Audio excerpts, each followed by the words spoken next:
फिर साहब, जो पाक भारत इस वक्त माहौल बना है वो एक नए मरहले में दाखिल हो चुका है और हमने आज देखा तवील प्रेस कॉन्फ्रेंस दी GISPR की और उनके साथ पाक फ़ज़ाइया और पाक बहरिया के सीनियर अफसरान भी मौजूद थे जिन्होंने ब्रीफिंग दी मुख्तलिफ पहलुओं पर अब तक जो मामलात हुए। उसमें उन्होंने इंडियन प्रोपेगेंडा, इंडियन चैनल्स का जो प्रोपेगेंडा चल रहा है, एक एक चीज़ को उन्होंने एड्रेस करके हक़ाइक़ के साथ फैक्ट्स सामने रखे और वो इंटरनेशनल मीडिया को ब्रीफिंग थी। उससे पहले DGISPR TRT पर भी नमूदार हुए और वहाँ भी उन्होंने पाकिस्तान का मौक़िफ़ सामने रखा। अब जब से पाकिस्तान की तरफ ड्रोन्स भेजे गए हैं उसके बाद से आपसे भी सब ये सवाल कर रहे हैं और इस वक्त सारी पाकिस्तानी पब्लिक ये पूछ रही है कि पाकिस्तान रद्द-ए-अमल कब देगा। अभी तक हमने ये देखा कि इंडियन मीडिया पर ही बताया जा रहा है कि भारत के सत्ता कामयाब हो गया। अब जो उनकी खबरें चल रही हैं उसमें उन्होंने कहा है कि कोयटा पर हो गया कब्ज़ा और भारत ने पाकिस्तान के शहरों, आप शहर मुलाहिज़ा करें, इस्लामाबाद, कराची, फैसलाबाद, सियालकोट और इसके अलावा भी दीगर शहरों पर कब्ज़ा कर लिया है। कराची बंदरगाह को टारगेट किया गया है, उसकी तस्वीर चली है वहाँ पे। उसके बाद पाकिस्तानी मीमर्स ने बताया कि कराची की तो कोई सड़क इतनी सीधी है ही नहीं जितनी आपने तस्वीर में दिखा दी है, इससे यकीन करना मुश्किल है। इसके अलावा इंडिया ने पेशावर पर भी हमला कर दिया है और लाहौर में जंग छिड़ चुकी है। जल्दी लाहौर हमारे कब्ज़े में होगा और ये वहाँ के जो बड़े बड़े नामी ग्रामी एंकर्स हैं वो ऐसे जैसे वो डुगडुगी के पर आप देखते हैं ना नाचते हुए, वो उस तरह नाच रहे हैं और भंगड़े डाल रहे हैं। उसके बाद कुछ इंडियन चैनल्स को माफ़ी भी बाकायदा उस पर मांगनी पड़ी कि हमने फरते जज्बात में कुछ गलत खबरें दे दी। इवन के वहाँ की जो नामवर सहाफ़ी बरखा दत्त हैं वो F-16 कैप्चर करने की बात कर रही है, पायलट को अपनी कस्टडी में लेने की बात करी है, लेकिन सामने कोई नहीं आई तस्वीर। बहरहाल इन सब चीज़ों को challenge, and there are so many other things, challenge करती हुई ये प्रेस कॉन्फ्रेंस थी। लेकिन एक सवाल अपनी जगह पर बदस्तूर कायम है कि response is awaited as you said. आपने जहां बात कल ख़त्म की थी कि पाकिस्तान उस एस्केलेशन लैडर पे उसकी बर्तरी इंडिया की तस्लीम नहीं करेगा और करना नहीं चाहिए। 2 हफ्तों के बाद पाकिस्तान को अपना नैरेटिव इस तरह से रिकॉल करने की ज़रूरत क्यों महसूस हुई? देर नहीं हो गई इसमें? आज की प्रेस कॉन्फ्रेंस के बारे में आप बात कर रहे हैं कि देर क्यों हुई है, ये पहले क्यों नहीं की? जी, मुख्तसर जवाब दूँ या लंबा जवाब दूँ? मेरे ख्याल है जो सूट करता है इस माहौल में। देखिए, बहुत सी कन्फ्यूजन तो चल ही रही थी ना कि कितने जहाज़ गिरे हैं, ये ड्रोन्स कहाँ से आई, वो उन्होंने कहाँ कहाँ अटैक किया, क्या वो कैंप्स थे, क्या वो घर थे, क्या वो मसाजिद थे। तो बहुत से सवाल खड़े हुए थे जी। और कोई इस किस्म की प्रेस कॉन्फ्रेंस नहीं हुई थी जिसने फ़ौरन मीडिया को बुला के और तफसील से हर एक सवाल का जवाब दिया जाए। मेरा ख्याल है कुछ तो चीज़ें इकट्ठी की जा रही थी। फॉर एग्ज़ाम्पल आज उन्होंने इंडियन चैनल्स से जो तनकीदी जायज़े लिए जा रहे हैं, जहाँ जहाँ शॉर्ट्स हैं जो शहरियों के वो इकट्ठे किए जा रहे थे, तो वक्त लगता है इन चीज़ों में। और एक प्रेजेंटेशन तैयार की जा रही थी। अच्छा। फिर उन्हें पता था कि सवाल खड़े होंगे कि जिसका ताल्लुक एयरफोर्स के साथ है जी। और इसीलिए फिर ज़रूरी था कि एयरफोर्स के लोगों को भी बिठा लिया जाए। ये पहली दफ़ा ऐसे हुआ है क्योंकि ख़ुद तो वो फ़ौजी हैं जी, DGISPR, तो नेवी और एयरफोर्स को भी बिठा लिया था साथ जी। और क्योंकि सारा तवज्जो जो है इस वक्त J-10 के ऊपर है, डॉग फाइट के ऊपर है, कितने आए कितने गए कैसे हुआ, बहुत सी दिलचस्पी इसके ऊपर बात करते हैं, तो उनको बैठाना बड़ा ज़रूरी था। बिकॉज आपने देखा चैनल्स के ऊपर भी एंकर्स ने रिटायर्ड एयर मार्शल्स वगैरह को बुलाया हुआ है और उनसे पूछ रहे हैं क्या हुआ क्या नहीं हुआ। तो मेरा ख्याल है ये ठीक किया इन्होंने। अच्छा। और थोड़ा सा वक्त चाहिए होता है कि अपनी बयानिया को तैयार करना, सवालों के जवाब के इकट्ठे करने वक्त लगता है। और उससे पहले तो आपको पता है कि एक ऐसी सूरत हाल थी कि ये नहीं पता लग रहा था कि अभी कोई ड्रोन आया, अभी कोई हमला एक और आया, या हम करने जा रहे हैं या नहीं करने जा रहे हैं। तो ये जब से ये फ़ैसला ये किया कि हमने रिटेलिएशन करनी है या नहीं करनी, तो उसके अंदर आपने देखा कुछ वक्त लग गया है। उसके अंदर एक नेशनल सिक्योरिटी काउंसिल की मीटिंग भी हुई है, जिसके बाद फिर ये कहा गया कि हमें इजाज़त मिल गई है पाकिस्तान की अफवाज को कि वो ख़ुद सेलेक्ट करेंगे कब नहीं करेंगे, और काबीना ने उनके हवाले कर दिए। वो भी एक टाइम गेन करने की कोशिश थी कि थोड़ा टाइम और मिल जाए ख़ुद अंदर डिस्कशन करने के लिए और ये भी देखने के लिए कि दुनिया का क्या मौक़िफ़ है। अच्छा। तो मेरा ख्याल है इसलिए टाइम गेन कर रहे थे, क्योंकि जो भी हम रिस्पांस करें वो उसमें कोई गलती ना हो जाए उस रिस्पांस में, क्योंकि उस रिस्पांस के 2-3 पहलू हैं। एक पहलू ये है कि कितना एस्केलेटरी होना चाहिए, किस हद तक जाना चाहिए आगे, कहाँ कहाँ अटैक करनी चाहिए और इंडिया का रिस्पांस क्या होगा। तो ये बड़ी कॉम्प्लिकेटेड चीज़ें होती हैं। इससे बड़े बड़े फार्मूले आए होंगे, ये कर दे, फिर उसके ऊपर भी एतराज़ किया होगा किसी ने कि नहीं अगर ऐसे करेंगे तो वो ये कर, तो ये वक्त लगता है। हाँ। इसीलिए मेरा ख्याल है एक तो ये था कि टाइम गेन करना था, to fashion up appropriate response. दूसरी चीज़ ये थी कि मेरा ख्याल है फ़ोन आने शुरू हो गए थे इंटरनेशनल कम्युनिटी के लोगों से कि ठहर जाएं, कोई ऐसी चीज़ ना करें, हमारी बात सुन लें। और वो कुछ फ्रेंडली ममालिक भी थे। और आपको पता अमेरिका से भी आ गया था फ़ोन। तो उससे पहले मैं समझता हूँ कि कतर और सऊदी अरेबिया वगैरह से आ चुका था, ईरान वाले आ चुके थे, आपको पता है। तो ये होता ऐसे ही है कि या तो आप पूछे बगैर, किसी की एडवाइस लिए बगैर पहले से फैसला करके कुछ कर दें, बाद में देखा जाएगा। मगर अगर आप रुक जाते हैं, कुछ थोड़ा सा मौका मिल जाता है लोगों को कि आपको हिदायत करने का या एडवाइस देने का या रिक्वेस्ट करने का, तो वो लोग आ जाते हैं। अच्छा, अब जो इनका पहला रिस्पांस था वो तो बड़ा इफ़ेक्टिव था, वो तो उन्होंने किया, इन्होंने काउंटर कर दिया, ठीक। अब जो आगे वाला रिस्पांस है वो कहते हैं ना ये तो डिफेंसिव था, अब हमने रिटेलिएट करना है, ये तो और एस्केलेशन आप पे है। तो उसके लिए फिर आपको पता है कि लोगों ने कूद गए बीच में कि जी रोक दे, ना करें, ये करें, वो करें। तो मेरा ख्याल है इस वजह से कि थोड़ी सी सोच विचार हो रही है।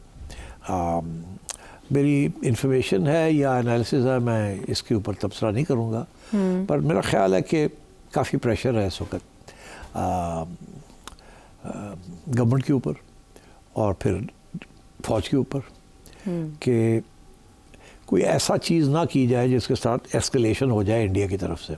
बिकॉज अगर इंडिया की तरफ से एस्केलेशन होती है तो मसला बन सकता है हमारे लिए भी, फिर उसका रिस्पांस करना पड़ेगा। ठीक है। आपको याद होगा 2019 में इन्होंने जो रिस्पांस किया था, उस रिस्पांस को इंडिया तैयारी कर रहा था उसके ऊपर रिस्पांस करने की, जब इन्होंने सारा कुछ ठंडा कर दिया बाय रिलीजिंग अभिनंदन। तो बिल्कुल सब इंडिया भी सेट हो गया, सारा कुछ उन्होंने सेलिब्रेट कर लिया अपने, उन्होंने सेलिब्रेट किया, इन्होंने कहा जी हमने कितनी फराख दिली दिखाई है एंड हम अच्छे, हमारी नीयत अच्छी थी, इन्होंने गड़बड़ की, हमने फिर भी अच्छी। अब सूरत हाल ये है कि अब डिबेट एक और शुरू किस्म की हो गई है, वो यही हो गया कि न्यू नॉर्मल क्या है, जिसकी बात मैंने सबसे पहले दिन की थी कि इंडिया एक नया रद्द अमल इस्टेब्लिश करना चाहता है कि जब भी ऐसी कोई चीज़ होगी वो पूछेगा नहीं किसने किया, क्यों किया, और सारे का सारा ब्लेम जो है वो पाकिस्तान के ऊपर लगाएगा और उसके ऊपर हमला कर देगा पाकिस्तान। तो इसके लिए कोई काउंटर पॉलिसी भी बनानी पड़ेगी, ऐसी नहीं थी पहले। ये था अगर इंडिया कुछ करता है आप भी कुछ करेंगे। अब ये है कि अगर इंडिया हमेशा करेगा, ये नहीं कि करेगा या नहीं करेगा, उन्होंने तो न्यू नॉर्मल इस्टेब्लिश कर दिया है कि जब भी कोई बम फटेगा, कहीं कुछ होगा, बंदे मरेंगे, तो हम पाकिस्तान को ब्लेम करेंगे, एविडेंस भी नहीं प्रेजेंट करेंगे एंड विल डू इट। तो इसके लिए फिर यहाँ भी अब पॉलिसी बन रही है, इसलिए देर लग रही है। क्योंकि इंडिया के पास तो बहुत टाइम था ना पॉलिसी बनाने में, क्योंकि वो उन्होंने पहल की है, तो वो तो प्लानिंग के तहत किया है ना सारा कुछ। अच्छा।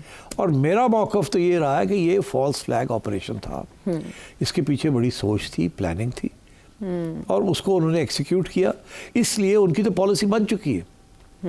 आपकी पॉलिसी नहीं बनी थी, अब आप पॉलिसी बना रहे हैं, और इसीलिए मैं समझता हूँ ये जो पॉज आप देख रहे हैं ना कि हमें क्या करना चाहिए, किस हद तक करना चाहिए, कहाँ जाना चाहिए, कैसे करना चाहिए, क्या इसको आगे बढ़ाना है या इसको रहने देना है, क्या इंडिया को एग्जिट स्ट्रेटजी देनी है या नहीं देनी है, या अपने लिए एग्जिट स्ट्रेटजी रखनी है या नहीं रखनी। तो ये सारे सवाल अब आपके नेशनल सिक्योरिटी एस्टैब्लिशमेंट के सामने आ गए, and I think that's one of the reasons कि एक तरफ वो टाइम ले रहे हैं, जो पहले दिन ही ये कह दिया था ना कि जब हम चाहेंगे और जहां हम चाहेंगे और जो हम चाहेंगे हम करेंगे, उससे पता ये लग रहा था कि अभी ये पॉज लेने लगे हैं, इमीडिएट रिएक्शन नहीं करेंगे, नहीं करेंगे। इन बिटवीन दो चीज़ें हुई हैं।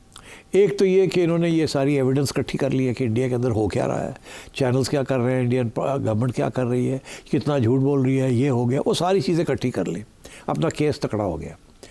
पहली बात, आज मैं देख रहा था शक्लें सारे फॉरेन कॉर्नर्स पे, काफ़ी क्रेडिबिलिटी थी उनकी शक्लों से नज़र, because I know the community, तो मुझे उनकी शक्लों से नज़र आ रहा था कि बड़े गौर से सुन रहे हैं। अच्छा, उसके दो वजूहत है, एक तो आप अच्छी प्रेजेंटेशन कर रहे हैं, मगर उसकी ये भी है कि इंडिया की तरफ से बहुत झूठ बोला गया और इंटरनेशनल कम्युनिटी बेवकूफ़ नहीं है, वो उनको समझ आती है कि क्या है क्या नहीं है, they know India very well. और बाय द वे आजकल उनका कोई रोमांस भी नहीं इंडिया के साथ, इसीलिए उनको सपोर्ट भी नहीं मिली। ठीक है ना, इंडिया ने जो कनाडा में किया है, जो यूएसए में किया है, असैसिनेशंस कैरी आउट किए हैं और बिल्कुल ही हाथ से बाहर निकल गए, तो पंगा ले लिया किसके साथ, कनाडा के साथ, यूके के साथ, यूएसए के साथ। तो यार यू कांट डू दैट ना, ये ऑलरेडी इनका दिमाग जो है ना थोड़ा सा ये चढ़ गया है कि हम बहुत बड़े पावर हैं, मगर वो इस हादसे के बाद तो बिल्कुल ही जैसे कहते हैं ना बलून फट गया। और सारी दुनिया इस वक्त सारी बात यही कर रही है कि सबसे एडवांस टेक्नोलॉजी इंडिया के हाथ में दी और उनको चलानी नहीं आई, और वो सारी बिस जो है वो टेक्नोलॉजी की हो गई है। लोग कह रहे हैं इनके पायलट्स की तरफ देखो, इनकी ट्रेनिंग की तरफ देखो, इनका हाल देखो, हमारी टेक्नोलॉजी तो बहुत अच्छी है, इनके हाथ में देखो क्या हो गया। और बंदर के हाथ नारियल, बंदर के हाथ नारियल। तो ये उस किस्म की सिचुएशन हो गई, इसलिए फॉरेन कॉरेस्पॉन्डेंट्स बड़े गौर से सुन रहे थे, क्योंकि मेरी तल्लकात हैं सारे फॉरेन कॉरेस्पॉन्डेंट्स, मुझे पता है वो फ़ोन करते हैं, पूछते हैं क्या हो रहा है क्या नहीं, और उनकी मुझे समझ आती है कि उनके जहन में बहुत से डाउट्स हैं कि इंडिया में ये जो सब कुछ हुआ है। ठीक, तो इसलिए I think this was a good press conference, ये करनी चाहिए थी। पहले क्यों नहीं हुई? दो बातें, जैसे मैंने कहा, एक ये कि एविडेंस इकट्ठी की जा रही थी जो कि प्रेजेंटेशन सही हो सके, हर सवाल का जवाब मिल सके जो क्रेडिबल हो। एक दूसरी चीज़ ये कि टाइम भी थोड़ा सा पाकिस्तान को चाहिए, बातें चलाते रहें, जितनी देर में सोच रहे हैं तो आपका कि करना क्या है क्या नहीं करना। और अभी तक वायदे हुए फैसला नहीं हुआ कि क्या करना है, कर लिया है, पता है इनको करना क्या है, मगर फैसला ये नहीं हुआ बटन दबाना है कि नहीं दबाना। यानी ये भी फैसला नहीं हुआ कि करना है या नहीं करना, या ये फैसला नहीं हुआ कि कितना करना है? मेरा ख्याल है हुआ ये है कि सारी चीज़ें तो तय हो गई हैं, मगर फाइनल फैसला जो है ना बटन दबाने वाला, वो अभी नहीं हुआ। और उसमें मैं समझता हूँ कि वो अगला सवाल जो बनता है कि फिर ये किसकी इंटरवेंशन है, या किसने इनको रोका है, या कौन से इश्यूज़ हैं जिसकी बेसिस के ऊपर ये रुक गए, सोचों में पड़ गए हैं। इन अ वे तो ऐसे लग रहा है जैसे पाकिस्तान इंतज़ार कर रहा है कि आलमी कुव्वतें एक्टिव हों इस क्लैश के रास्ते में और ये रुके। क्या ये कमज़ोरी को जाहिर नहीं करेगा अगर हम इंतज़ार कर रहे हैं कि कोई दरमियान में आए, और उधर से जेडी वैंस कह रहे हैं कि हमारा कोई लेना देना नहीं है, मार्को रूबियो फ़ोन कर रहे हैं? नहीं, देखिए आयशा, हुआ क्या है, पहले दिन से डोनाल्ड ट्रंप ने जो लफ्ज़ इस्तेमाल किए, जब इंडिया तवक्को कर रहा था कि फुल सपोर्ट मिलेगी, पहली तवक्को ये थी कि जेडी वैंस जब इंडिया में वही उसी वक्त बात करेगा, उसने नहीं की। दूसरी तवक्को ये थी कि जब ट्रंप को पूछा गया तो उसने किस तरीके से डिसमिस कर दिया, 1500 साल से कर रहे हैं क्या, ये होता रहता है, खुद ही निबेड़ लेंगे। और यह भी कि मुझे अफसोस है कि ये हुआ है, शेमफुल कह दिया था पहली बार। तो शेमफुल तो बड़ी स्ट्रॉन्ग वर्ड है इंग्लिश, शेमफुल तो जिसने किया वही है ना शेमफुल, मगर जाहिर है इंडिया ने उसको ट्विस्ट किया कि नहीं हमारे ऊपर नहीं है। मगर दरअसल मैं अब आपको बताऊं, डोनाल्ड ट्रंप को ब्रीफिंग हो चुकी थी मुख्तसर कि ज़्यादा हमें इन्वॉल्व नहीं होना चाहिए, इंडिया ने खुद किया है, ये मैं आपको बता रहा हूँ। अच्छा, इसीलिए मैंने पहले दिन से ये कहना शुरू कर दिया था कि ये फॉल्स फ्लैग ऑपरेशन है। इसीलिए मैंने 2000 का हवाला दिया था, बिल क्लिंटन जब आया था वहाँ, और मैंने पूरी एविडेंस प्रेजेंट की थी आपको इसी टेबल पे बैठ के कि चतीस सिंहपुरा में क्या हुआ था और क्लिंटन उसके बारे में क्या सोचता था। और मेरा ये मौक़िफ़, जिसको हिंदुस्तान के सो कॉल्ड एनालिस्ट और एकेडमिक्स ने मुझे गालियाँ दी कि मैं झूठ बोल रहा हूँ, और किताब से ये निकाला वो निकाला, दरअसल वो सारा झूठ था उनका। और वो मैंने जब एस्टैब्लिश कर दिया तो मैंने एवं नहीं किया था, वो आई रिमेंबर्ड क्या हुआ था। असी भी तो पुराने घोड़े है ना, हाथी है, याद वो कहते हैं ना, an elephant never forgets, memory बहुत अच्छी होती है। तो वो मुझे भी याद था 2000 में क्या हुआ था। And I had read that introduction by Clinton at that time, जब ये किताब बैन हुई थी। मुझे क्यों इंटरेस्ट था इस चीज़ में, क्योंकि I am a publisher also ना, मैं किताबें भी शाया करता हूँ। मुझे सारी दुनिया की कंट्रोवर्सीज किताबों के ऊपर जो है मुझे पता है। फलानी किताब छपी, फलानी किताब को विड्रॉ करना पड़ गया, उसके अंदर ये लिखा हुआ था, उसके ऊपर ये उसको बैन कर दिया, उसको विड्रॉ कर दिया, उसकी तब्दीली कर दी, उसके अंदर पेजेस फाड़ के फिर नए पेजेस लगा दिए। ये I know all about this all over the world. अभी इंडिया में हाल ही में एक इंडिया हिंदुइज्म के ऊपर एक किताब छपी, इतनी मोटी किताब है, by a woman American scholar called Wendy Doniger. उसके अंदर बीजेपी और आरएसएस वालों को बड़ी तकलीफ हुई, उसने जो बातें लिखी थी अबाउट हिंदुइज्म, कुछ ऐसी बातें थी, वो तारीखी, it's a huge big book, शोर पड़ गया तो बैन हो गई वहाँ। अच्छा। और वो जो नई एडिशन जो इंडिया में छपी है उसके अंदर से वो चीज़ें निकाल दी गई हैं। मेरे पास बाय द वे दोनों एडिशंस हैं, जो ओरिजिनल भी है और ये जो अमेंडेड एडिशन है वो भी है। और तो मैं इस किस्म की चीज़ें होती रही हैं वहाँ। सो आप लोगों को याद नहीं है, एक बात मैं आपको याद दिला दूँ, बात ही छिड़ गई है तो सलमान रुश्दी की किताब थी ना, आपका क्या ख्याल है पाकिस्तान में कब बैन हुई? वो याद है आपको कुछ? मैं आपको बताता हूँ। सबसे पहले ऑब्जेक्शन उसके ऊपर ईरान में हुआ था। अच्छा। खुमैनी की रेजीम ने किया अच्छा। था। अगला ऑब्जेक्शन पाकिस्तान में नहीं हुआ था, अगला ऑब्जेक्शन इंडिया में हुआ था। इंडिया में मुसलमानों ने एहतजाज किया और वो किताब बैन कर दी गई। उसके बाद पाकिस्तान के अंदर शोर पड़ गया और किताब को बैन करना पड़ा। अच्छा। तो आई फॉलो दीज थिंग्स, क्योंकि ईरान के अंदर जब ये हुआ तो इतना लोगों ने नोटिस नहीं किया। नई नई इनकलाबी ईरानियन रेवोल्यूशन आई थी एंड सो ऑन, पर जब इंडिया के अंदर हुआ तो फिर शोर पड़ गया यहाँ भी कि भाई इंडिया में बैन हो गई है। 1988 में राजीव गांधी की गवर्नमेंट में जब बहुत मुजाहरे और पुरतशद्दुद। अब आपको याद आ गया, टक टक टक टक टक ये जो आप ऐसे करती है ना, लोग कहते हैं कि कर दी क्या कर रही है, आप पता लग गया लोगों को, you are checking, counter checking. This is what we do, we check our facts. So अगर कोई फैक्ट गलत हो जाए तो हम ठीक कर देते हैं। सो अब बात यह है कि इस केस में भी जो बिल क्लिंटन ने लिखा था वो अवेलेबल था, उसके ऊपर पूरी डिबेट हुई थी, इंडिया में भी, यूएसए में भी, यूएस कांग्रेस में भी हुई थी।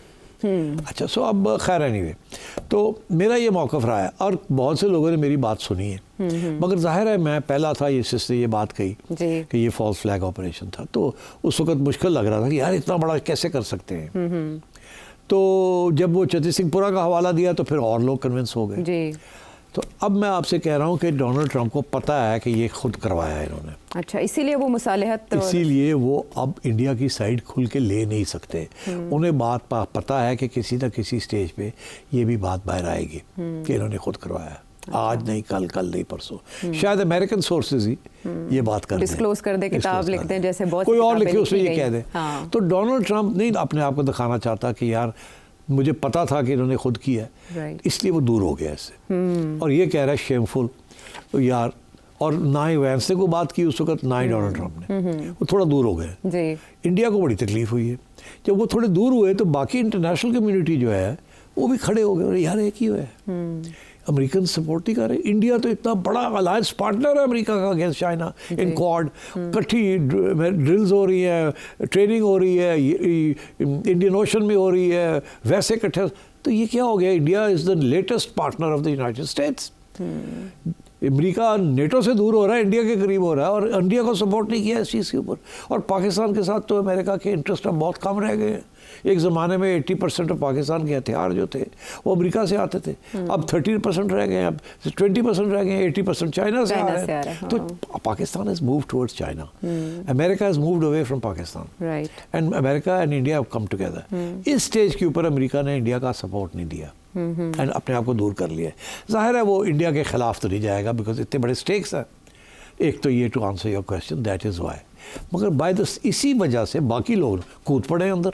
वो सोचा this is a great time, America दूर हो गया पाकिस्तान से, तो हम जाके अपना कोई रोल अदा करें, जिसके अंदर शुरू में ईरान ने कोशिश की, मगर इंडिया एक्सेप्ट नहीं करेगा ईरान को। अच्छा, हाँ, India will not accept that. Similarly ये कतर वतर, इनको इंडिया नहीं एक्सेप्ट करेगा।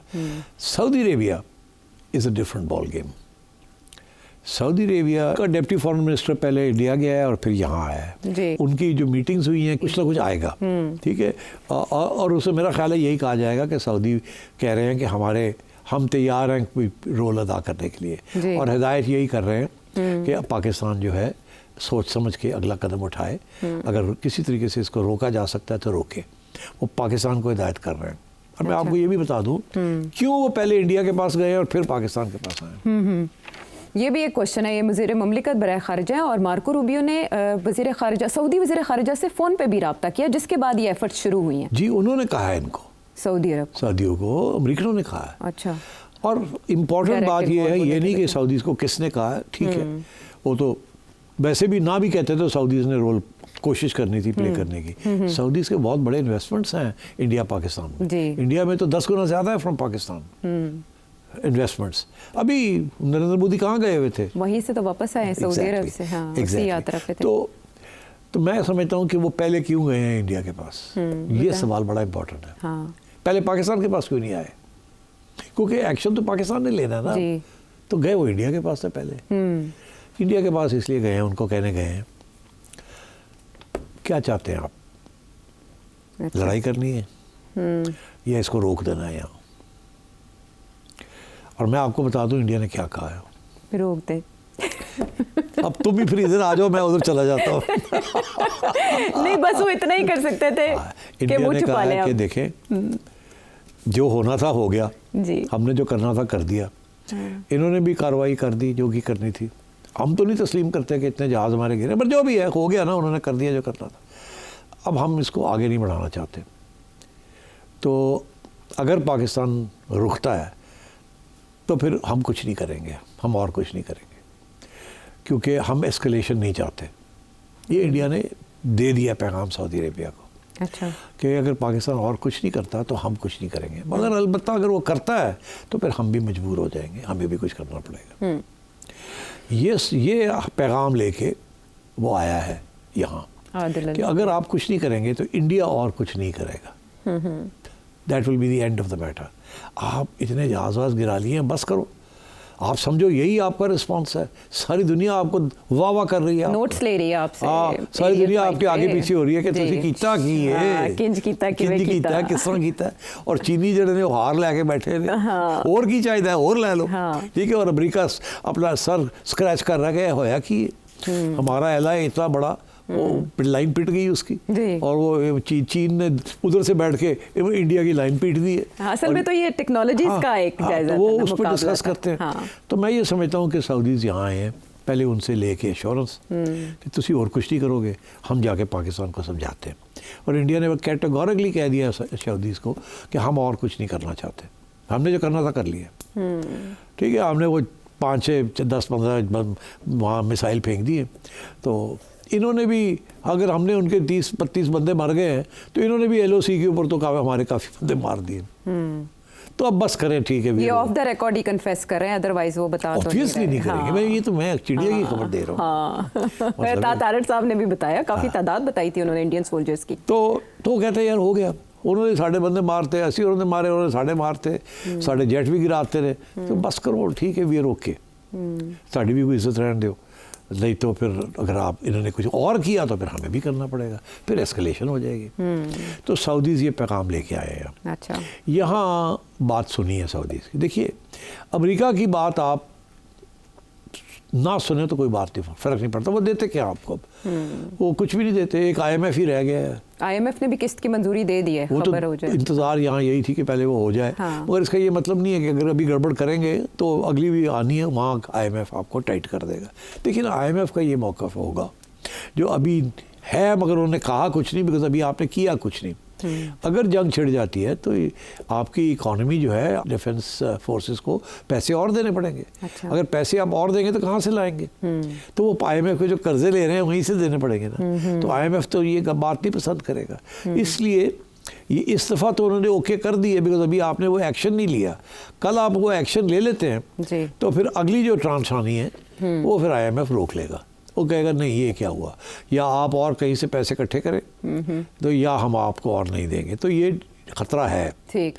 तो इसलिए मेरा ख्याल है this is one of the reasons why the Saudis have come here. और इन्होंने ये जो पॉज लिया है ना, इसको मैं कहता हूँ स्ट्रेटेजिक पॉज। ये टैक्टिकल पॉज नहीं है। अच्छा। टैक्टिकल पॉज वो होता है कि आप रीग्रुप कर रहे हैं और फिर आप अटैक करेंगे। अच्छा। ये स्ट्रेटेजिक पॉज है कि सोचना ये है कि अब हमारी पॉलिसी क्या होगी, क्या होगी। अगर हमने इसको करना है रिटेलिएट, तो उसके बाद फिर एस्केलेशन की तैयारी होनी पड़ेगी। हाँ, ये नहीं कि इंडिया चुप कर जाएगा, वो करेगा कुछ। तो यहाँ आके बात अब रुक गई है। बिल्कुल ठीक है। That is what I am trying to tell you. अभी यहाँ बहुत बड़ा स्ट्रेटेजिक फैसले होने हैं। हाँ ठीक है।